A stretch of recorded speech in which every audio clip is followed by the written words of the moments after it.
नमस्कार, मी Yamini Dalvi. Seize the worry dragon या विशेष कार्यक्रमामध्ये तुम्हा सगळ्यांचं मनपूर्वक स्वागत. आपल्या देशामध्ये सुमारे 1,20,00,000 लोक हे एपिलेप्सीच्या आजारामुळे ग्रस्त आहेत. त्यामुळे त्यांना कोणत्या क्षणी फिट्स येतील याची चिंता सतत सतावत असते आणि त्याचा परिणाम साहजिकपणे त्यांच्या शारीरिक आणि मानसिक आरोग्यावर सुद्धा होत असतो. त्यामुळे आता वेळ आली आहे आपण ह्या चिंतेमधून मुक्त होण्याची आणि त्यासाठी एक चळवळ सुरू झाली आहे. तिचं नाव आहे सीज द वरी ड्रॅगन.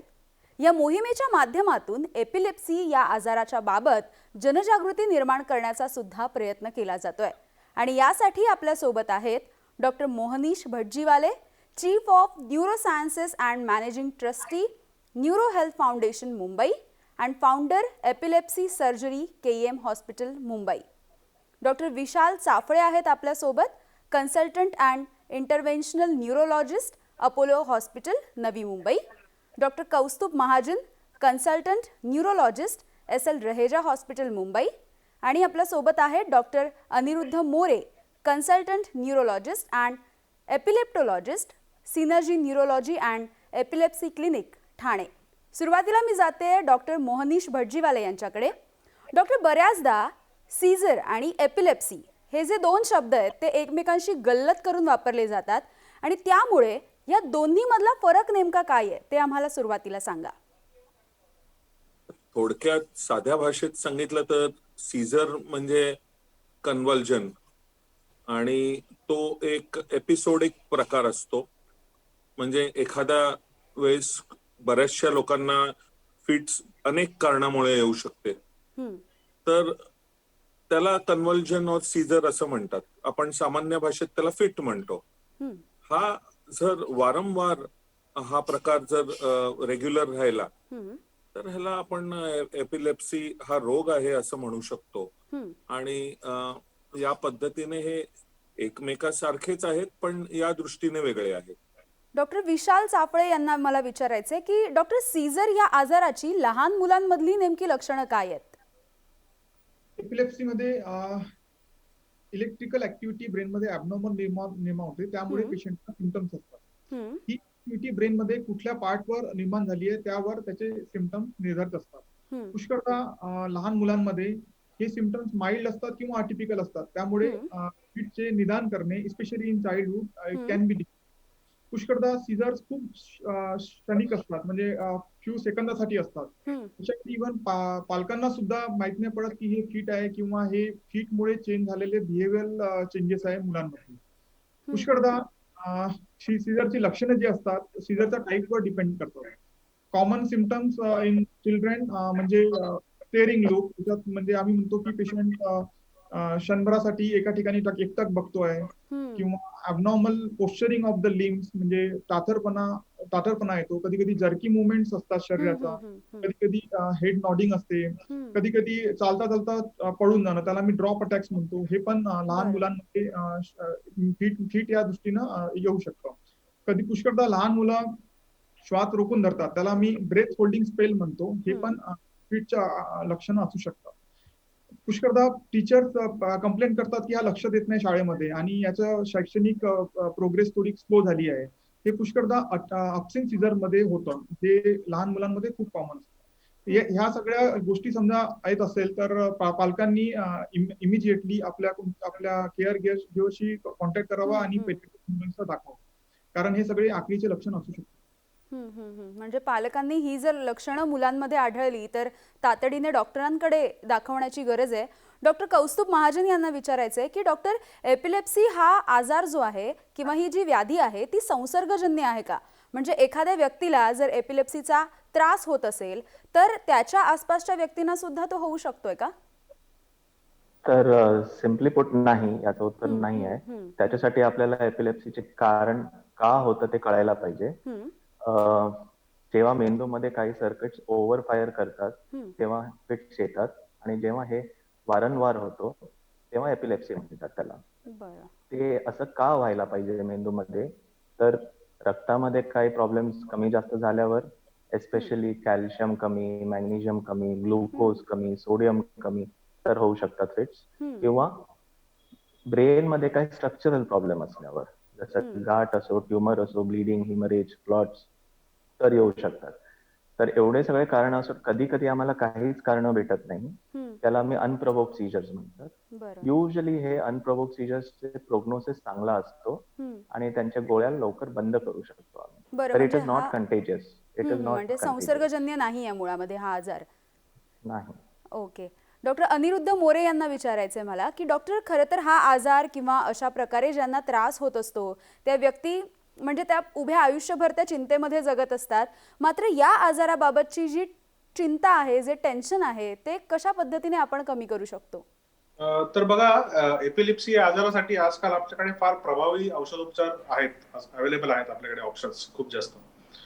तर 70 ते 80% जे एपिलेप्सीचे रुग्ण आहेत त्यांना फक्त व्यवस्थित औषधोपचाराने आपण त्यांचा एपिलेप्सी हा आजार पूर्णपणे कंट्रोलमध्ये आणू शकतो. बरं. फक्त एकच आहे की लवकर त्याचं निदान होणे फार गरजेचं आहे आणि लवकरात लवकर उपचार चालू करून योग्य तो उपचार चालू करणं आणि नियमित गोळ्या घेणं, नियमित औषधोपचार करणं ही सगळ्यात महत्वाची गोष्ट आहे एपिलेप्सी आजार कंट्रोलमध्ये आणण्यासाठी.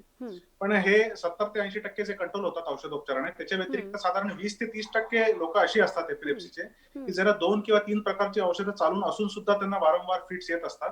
तर अशा लोकांचा आपण शस्त्रक्रिया करून त्यांची एपिलेप्सी थांबवू शकतो. त्याच्या अगोदर काही इन्व्हेस्टिगेशन, काही टेस्ट करायला लागतात. त्याच्यावरनं आपण हे आयडेंटिफाय करतो की मेंदूच्या कुठल्या भागातनं हे फिट्स ओरिजिन होत आहेत किंवा उत्पन्न होत आहेत. आणि तो एकदा भाग आपण आयडेंटिफाय केला तर तो भाग शस्त्रक्रिया करून आपण तेवढा भाग काढून टाकू शकतो. आणि अशा लोकांचे पण फिट्स, ज्यांना वारंवार फिट्स येतात औषधं चालू असून सुद्धा, त्यांचे पण फिट्स या शस्त्रक्रियेने थांबवू शकतो. म्हणजे औषधोपचार असतील आणि तुम्ही जे आता माहिती दिली त्याप्रमाणे मेंदूची एखादी शस्त्रक्रिया असेल तर यामुळे हा आजार अगदी कंट्रोलमध्ये राहू शकतो.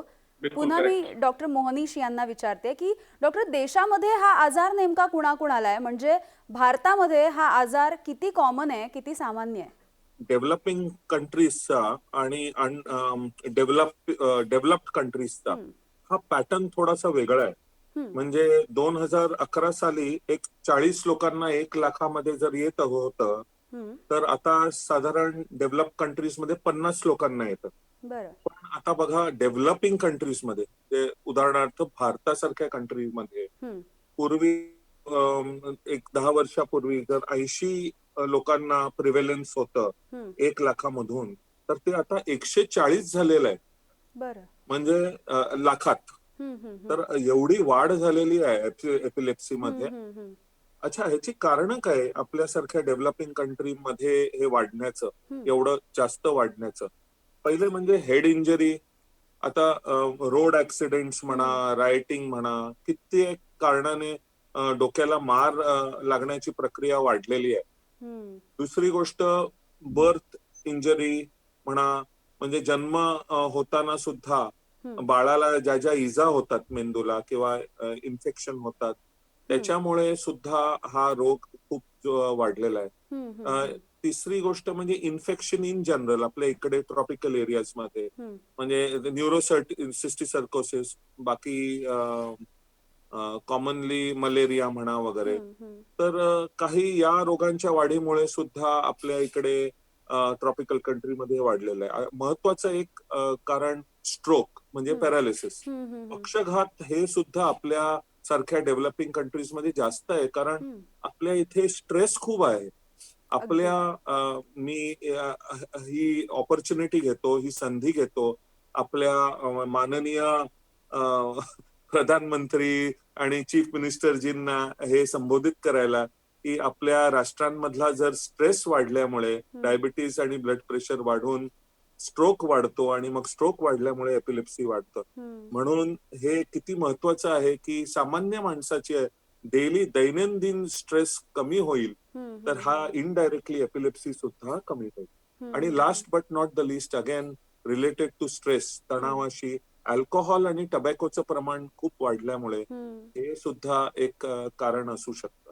तर अशा पद्धतीने आपल्या राष्ट्रामध्ये हे याचं प्रमाण वाढत चाललंय. म्हणजे अगदी एपिलेप्सी पासून जर दूर राहायचं असेल किंवा त्याची मॅनेजमेंट जर करायची असेल तर आपल्याला आपल्या तणावाचं नियोजन करणं सुद्धा तितकंच महत्त्वाचं आहे. मी डॉक्टर विशाल चाफळे यांच्याकडे पुन्हा जाते. डॉक्टर, एपिलेप्सी आजाराला दूर करण्यासाठी आपल्याला कशा पद्धतीने काळजी घेता येईल? फर्स्ट ऑफ ऑल एपिलेप्सीचे प्रेसिपिटंट्स म्हणजे सीझर कोणत्या गोष्टीमुळे प्रेसिपिट होतं ते आयडेंटिफाय करून आणि त्याला आपण सीझरला अवॉइड करू शकतो. जसं कॉमन प्रेसिपिटंट्स असतात flashy light, dysplasia, emotional stress, physical stress, disturb sleep, excessive alcohol, हे सगळे प्रेसिपिटंट्स अवॉइड करून आपण सीझरला फ्रिक्वेन्सी बऱ्यापैकी कमी करू शकतो. काही काही एपिलेप्सी असतात, एस्पेशली चाइल्डहुड एपिलेप्सी, जसे वय वाढलं की ते त्या निघून जातात, त्या वयापुरत्या मर्यादित असतात. फेब्राईल सीझर किंवा काही काही epilepsy syndrome, they are restricted to only childhood period.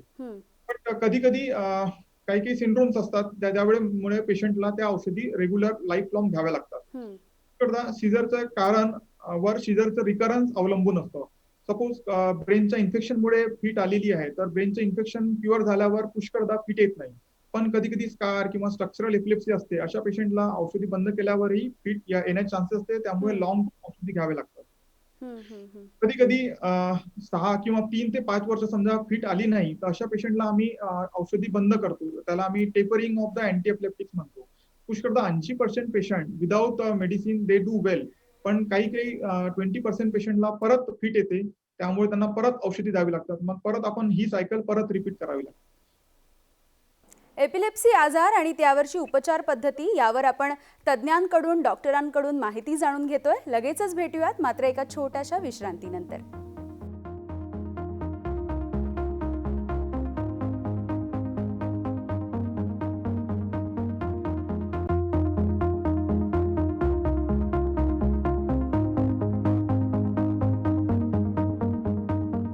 Seize the worry dragon ह्या कार्यक्रमामध्ये ब्रेकनंतर तुमचं पुन्हा एकदा स्वागत. एपिलेप्सीच्या आजाराबाबत आपण तज्ज्ञांकडून डॉक्टरांकडून खूप महत्त्वाची माहिती जाणून घेतोय. सुरुवात करूयात. डॉक्टर कौस्तुभ महाजन यांना विचारायचं आहे की डॉक्टर, एपिलेप्सीचा त्रास ज्यांना आहे त्यांना आपल्या आजूबाजूच्या व्यक्तींना किंवा आपल्या मित्रमैत्रिणींना याची माहिती देण्याची गरज आहे का? कारण सतत म्हणजे हा जो स्ट्रोक आहे हा कधी सुद्धा येऊ शकतो आणि त्यामुळे ही माहिती देण्याची गरज वाटते. ऍक्च्युली हा इज अ व्हेरी इम्पॉर्टंट प्रश्न. युजली आम्ही बघतो की आम्ही कितीही सांगितलं तरी पेशंट्स आणि त्यांचे नातेवाईक ही गोष्ट लपवतात. For obvious reasons, because there is a stigmata associated with this, which actually through this channel I would like people to know कि patients with fits can live a normal life. They can have a normal नोकरी, normal शादी आणि नंतर मुलं बाळ सगळं normal असू शकतं. So this stigmata should come out and it is our responsibility that this should come out. Simple, जेव्हा पेशंटला fit येतो तेव्हा ज्यांना माहिती नसतं तेव्हा ते पॅनिक होतात आणि काय माहिती काय करायचं ते नथिंग प्रॉपर इज डन. तर कोणाला आधीपासून माहिती असेल की काय करायचं, so it will definitely help for a person. Sometimes it becomes very unpredictable. कधी येऊ शकतं fits. Usually there are certain provokers ज्याच्याने आम्ही सांगू शकतो की हे झालं तर तुला फिट येणार. काय कारण, तर जर तुमच्या आजूबाजूच्या मित्रांना जर तुम्ही कळवलं असेल तर ते काळजी घेणार तुमची की तुम्हाला हे गोष्टी तुम्ही नाही करायला पाहिजे. जसं गोळी चुकवणं किंवा दारू पिणं किंवा झोप कमी होणं, या गोष्टीपासून मग ते लांब ठेवू शकतात. तर माझ्या मते तुमच्या आजूबाजूच्या मित्रांना सांगितलं तर बरंच आहे, पण तो स्टिग्मा आहे तो काढणं मीडिया आणि डॉक्टर्सचं इम्पॉर्टंट काम आहे की तो स्टिग्मा निघायला पाहिजे. डॉक्टर अनिरुद्ध मोरे यांना एक प्रश्न विचारायचा आहे. थोडासा काळजीचा प्रश्न आहे मात्र फार महत्त्वाचा आहे की एपिलेप्सीच्या आजारामुळे व्यक्तीचा मृत्यू सुद्धा ओढावू शकतो का? हा, एपिलेप्सीच्या आजारामध्ये व्यक्तीचा मृत्यू होऊ शकतो, पण त्याची कारण तुम्ही बघाल तर थोडीशी वेगळी आहेत. म्हणजे एपिलेप्सीचा रुग्ण आहे याच्यामध्ये 3 प्रकारे त्याला मृत्यू म्हणजे होऊ शकतो. सगळ्यात पहिलं म्हणजे थोडंसं सरप्राइझिंग कारण आहे की अपघातामुळे मृत्यू होतो अशा लोकांचा जास्त. म्हणजे फॉर एक्झाम्पल एपिलेप्सीचा जेव्हा एखाद्याला फिट किंवा अटॅक येतो तेव्हा पेशंट बेशुद्ध होतो. तर अशा वेळेला पेशंट समजा ड्रायव्हिंग करत असेल किंवा एखाद्या उंच ठिकाणी उभा असेल किंवा स्विमिंग करत असेल तर अशा वेळेला अनकॉन्शियस झाल्यामुळे त्याच्याशी रिलेटेड होणाऱ्या जे इंजुरीज आहेत किंवा ड्राउनिंग होऊ शकतात किंवा स्विमिंग करत असताना किंवा तलावाजवळ उभा असेल तर त्यामुळे एक म्हणजे मेनली इंजुरीजमुळे एक मृत्यू होण्याचं प्रमाण जास्त आहे एपिलेप्सीच्या पेशंटमध्ये. याच्या व्यतिरिक्त एक स्टेटस एपिलेप्टिकस नावाचा एक प्रकार असतो एपिलेप्सीमध्ये, ज्याच्यामध्ये पेशंटला वारंवार फिट्स येतात, म्हणजे त्याच्या फिट्स थांबतच नाही, continuously for half an hour and more ते फिट्स आर कंटिन्युइंग, म्हणजे ते कंटिन्युअस वारंवार येतच असतात. तर ही थोडीशी एक डेंजरस कंडिशन आहे आणि it is a medical emergency. ते स्टेटस एपिलेप्टिकस झाल्यावर immediately patient has to be taken to the hospital and treatment has to be started immediately and that otherwise it can lead, त्याच्यानी मृत्युमुखी पडू शकतो patient जर व्यवस्थित लवकरात लवकर उपचार नाही केले तर. याच्या व्यतिरिक्त अजून एक प्रकार आहे ज्याला आपण म्हणतो सुडेप. सुडेप म्हणजे sudden unexpected death in epilepsy patients. तर ह्याच्यामध्ये काय होतं की फिट्स येत असताना पेशंटचा अचानक मृत्यू होऊ शकतो काही स्पेसिफिक कारण नसताना, पण ह्याचं प्रमाण एकदमच नगण्य आहे. म्हणजे जर तुम्ही मला विचाराल तर 1000 एपिलेप्सीच्या व्यक्तींमध्ये फक्त एकालाच असं होऊ शकतं की फिट्स येताना मृत्यू होऊ शकतो, पण ते प्रमाण खूप नगण्य आहे. पण मेजॉरिटी जे कारण आहे एपिलेप्सीच्या पेशंटमध्ये मृत्युमुखी पडण्याचं ते म्हणजे त्याच्यातनं निर्माण होणारे अपघात. तर याचं हे मृत्यूचं एकदम सिंपल आहे टाळणं, ते म्हणजे व्यवस्थित नियमित जर तुम्ही औषधोपचार घेतले आणि हा आजार नियंत्रणात ठेवला तर बिलकुल आपण हे मृत्यू पडण्याचं प्रमाण जे आहे ते एकदम नगण्य करू शकतो याच्यामध्ये. म्हणजे ज्या व्यक्तींना खरं तर वारंवार फिट्स येत आहेत, म्हणजे तुम्ही सांगितल्याप्रमाणे 5 पेक्षा जर जास्त फिट्स त्यांना वारंवार येत असतील तर तातडीने त्यांना डॉक्टरांकडे घेऊन जाण्याची आणि त्यांना दाखवण्याची गरज आहे. डॉक्टर मोहनीश यांच्याकडे पुन्हा येते. डॉक्टर, आतापर्यंत आपण एपिलेप्सीच्या बाबतीमध्ये भारतामध्ये असणाऱ्या समज गैरसमजांच्या बाबतीमध्ये आता आपण बोलूयात, कारण अनेक ठिकाणी लोकांच्या मनामध्ये या आजाराबाबतची भीती तर आहे, मात्र लोकांना असंही वाटतं की हा आजार जो होतो तो कुठल्या तरी दुष्ट शक्तींमुळे होतो की काय, काय सांगाल? हो, ही पूर्वकल्पना होती आजपर्यंत, कारण संशोधन यात झालं नव्हतं. आज MRI इमेजिंग, इलेक्ट्रोफिजिओलॉजी, या सगळ्या गोष्टींमुळे आपल्याला माहिती आहे की बाकी सगळ्या रोगराईंसारखं सर्दी खोकला ज्याप्रमाणे व्हायरसमुळे होतो, त्याचप्रमाणे काही स्ट्रक्चरल चेंजेसमुळे किंवा काही फिजिओलॉजिकल बायोकेमिकल चेंजेसमुळे आपल्या ब्रेनच्या फंक्शनिंग मध्ये कुठच्या तरी भागात काही गडबड होते, इलेक्ट्रिकल सर्किट्स डिस्टर्ब होतात आणि याच्यामुळे ही फिट होते. आणि आता हे फार सुंदर पद्धतीने व्हिडिओ इजेने पण प्रूव्ह करता येतं की ज्या भागामध्ये मेंदूच्या डिस्टर्बन्स आहे त्याचं प्रतिबिंब हे शरीरावर होतं. म्हणजे माझ्या लेफ्ट साईडच्या मोटर एरियामध्ये असेल तर राईट साईडचा माझा हात किंवा पाय लगेच झटकायला लागेल. तर एवढं जिथे संशोधन स्पष्ट करतं की ही एक शारीरिक व्याधी आहे, तर तिथे बाकीच्या गोष्टींचा समावेश कमी यायला हवा. म्हणजे हे जे समज गैरसमज जे आपल्या समाजामध्ये आहेत ते सुद्धा दूर होण्याची खरंच गरज आहे. फार सोप्या पद्धतीने जर हे सत्य जर आपण पुढे आणलं लोकांच्या पुढे की हा सुद्धा बाकीच्या रोगांसारखा एक रोग आहे, तर हे सहजपणे जाण्यासारखी गोष्ट आहे. यामध्ये आणखी एक गैरसमज आहे लोकांमध्ये, तो सुद्धा मला विचारायचा आहे डॉक्टर विशाल यांना, की अपस्मारच्या दरम्यान रुग्ण आपली जीभ सुद्धा गिळतात असाही दावा काही जण करतात, त्याबद्दल काय सांगाल? जीभ गिळणं हा प्रकार नसतो, actually it is a miss interpretation. Feet मध्ये काय होतं की जे आपले स्नायू किंवा मसलवरचा कंट्रोल जातो, तसा जीभवरचा कंट्रोल, जिभेवरचा कंट्रोल जातो आणि अशा पेशंटला दातकिडी बसते because abnormal contraction of the जॉ मसल होतं. त्यामुळे अशा याच्यात जीभ दातामध्ये येऊन जिभेला टंग बाईट किंवा सिव्हिअर इंजुरी होण्याची शक्यता असते. तर अशा पेशंटला पुष्कळदा आपल्याला असतो की आपण त्यांची जीभ वाचवण्यासाठी पुष्कळशे लोक चम्मच किंवा हात टाकायचा प्रयत्न करतात. ऍक्च्युली असं करायला नको. असं केल्याने ते आपल्या पेशंटला पण इंजुरी करू शकतात किंवा स्वतःचा हात पण दुखापत करू शकतात. अशा वेळी पेशंटला सुरक्षित जागी ठेवणे किंवा एक लेफ्ट लॅटरल पोझिशनला ठेवून देणे दॅट इज सफिशियंट. एपिलेप्सीच्या बाबतीमध्ये बरीच माहिती आपण घेतो आहोत, प्रेक्षकांपर्यंत सुद्धा पोहोचवतो आहोत, मात्र यामधला आणखी एक घटक की महिला वर्गाच्या काही वेगळ्या समस्या असतात डॉक्टर, म्हणजे प्रेग्नन्सी असेल, मेनोपॉज असेल, संतती नियमनाच्या काही गोष्टी असतील, तर यावेळी खरं तर महिलांच्या शरीरामध्ये हार्मोनल बदल जो आहे तो मोठ्या प्रमाणामध्ये होत असतो आणि बऱ्याच वेळा असं सुद्धा आढळून येतं की मासिक पाळीच्या दरम्यान स्त्रियांना अनेक प्रकारच्या अपस्माराला सामोरं जावं लागतं आणि मग त्यावेळी स्त्रियांनी नेमकी काय काळजी घ्यायला हवी? डॉक्टर कौस्तुभ, काय सांगाल? काही बायकांना मेन्सेसच्या आधी फिट्स येण्याची शक्यता वाढते. जसे काही प्रोवोकर्स म्हणत होतो आपण, तसे मेन्सेसच्या वेळी जे हॉर्मोनल चेंजेसच्या वेळी होऊ शकतं.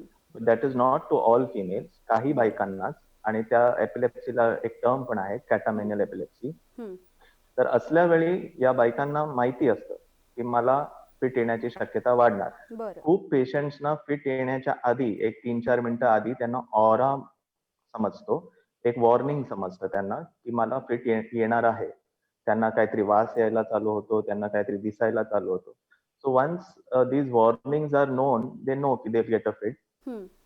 त्याच्या आधी पण काही लोकांना कळतं if every menses she is getting a fit. तेव्हा ते ऍडिशनल मेडिसिन्स देतो आम्ही. एक टेम्पररी औषध आम्ही त्या दिवसांसाठी मेन्सेसच्या जस्ट आधी 2 दिवसापासून चालू करतो आणि मेन्सेस संपेपर्यंत ते घ्यायला सांगतो. आणि then they should be pretty stable during that episode or the seasonal change. यालाच जोडून आणखी एक प्रश्न आहे की ज्या स्त्रियांना एपिलेप्सीचा आजार आहे आणि त्यांना आई होण्याची सुद्धा इच्छा आहे, त्यांच्यासाठी हा धोका कितपत असू शकतो? तर याच्यामध्ये आपल्या समाजामध्ये एक गैरसमज आहे की एपिलेप्सी असलेल्या ज्या स्त्रिया आहेत त्या प्रेग्नंट नाही होऊ शकत किंवा गर्भवती नाही होऊ शकत. हा एक मोठा गैरसमज आहे. तर एपिलेप्सी असणाऱ्या स्त्रिया या नॉर्मल स्त्रियांसारख्याच प्रेग्नंटही होऊ शकतात आणि त्यांना होणारं मूल हे निरोगी असू शकतं. फक्त एकाच ह्याच्यामध्ये थोडेसे इम्पॉर्टंट गोष्टी आहेत. ते म्हणजे की व्हेनेवर जेव्हा पण एखादी स्त्री, एपिलेप्सी असलेली स्त्री प्रेग्नन्सी प्लॅन करत असेल तर शी शुड कन्सल्ट हर डॉक्टर. म्हणजे तिने डॉक्टरांचा योग्य तो सल्ला घ्यावा. कारण काही औषधं अशी असतात जे आपण प्रेग्नन्सीमध्ये देऊ नाही शकत किंवा लो डोस मध्ये द्यायला लागतात. तर डॉक्टरांच्या सल्ल्याने डॉक्टर प्रेग्नन्सी प्लॅन करायच्या अगोदर ती तुमची औषधं बदलू शकतात. दुसरी गोष्ट, प्रेग्नन्सी प्लॅन करण्याच्या अगोदर एपिलेप्सीचा आजार हा कंट्रोलमध्ये असणं पण आवश्यक आहे. तर त्याच्यामुळे डॉक्टरांचा सल्ला घेऊन एकदा हा आजार व्यवस्थित कंट्रोलमध्ये आला त्यानंतर तुम्ही प्रेग्नन्सी प्लॅन करू शकता.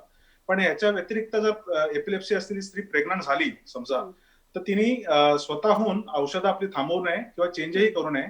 तिने लवकरात लवकर तिचे जे डॉक्टर आहेत जे तिचा उपचार करतात एपिलेप्सीचा, त्यांचा लवकरात लवकर जाऊन सल्ला घ्यावा. पण 90 ते 95% स्त्रियांची जे एपिलेप्सी असलेल्या स्त्रिया यांची प्रेग्नन्सी नॉर्मल असते आणि त्यांना होणारं मूलही निरोगी असतं. अगदी खूप खूप धन्यवाद डॉक्टर.